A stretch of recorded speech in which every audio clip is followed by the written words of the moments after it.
There's a version of transparency that a lot of leaders practice without realizing it's not quite the real thing. I call it performative transparency. Now, it usually comes from a genuinely good place because that values of openness exist, right? We want to be open, we want to be able to share. However, we also might hold the value of we don't want to keep secrets. And so performative transparency might look like sharing anything and everything that comes to mind with your team members, regardless of how it may land, regardless of how it may be supporting your team members to be the most effective that they can be. And so the difference of the really effective transparency and transparency that builds trust and this performative transparency is discernment. So truly asking yourself before you share anything, what does my team member actually need to know to be effective? Or how do I deliver this in a way that demonstrates that I'm leading and not just reacting? Because there's a big difference between saying, I wouldn't do it this way because, but HR tells us that we have to or that I have to, versus saying, I do not quite understand all of it. I'm seeking more information, but here's what we're going to do most immediately. And you're still sharing information and you're opening the door for others to provide some feedback as well. The latter is what really invites trust. The previous one is what really erodes it.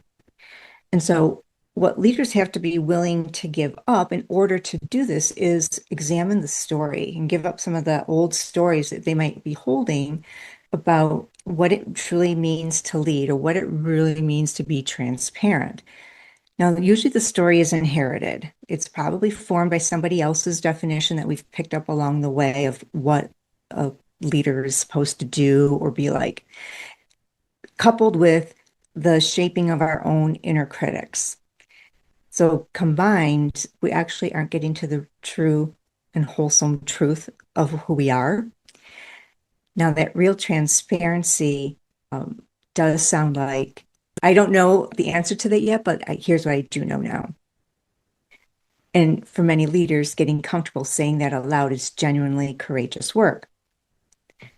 So the pattern I see in leaders who do transparency really well is that they hold a core belief that the needs of the people around them are at least as important as their own needs.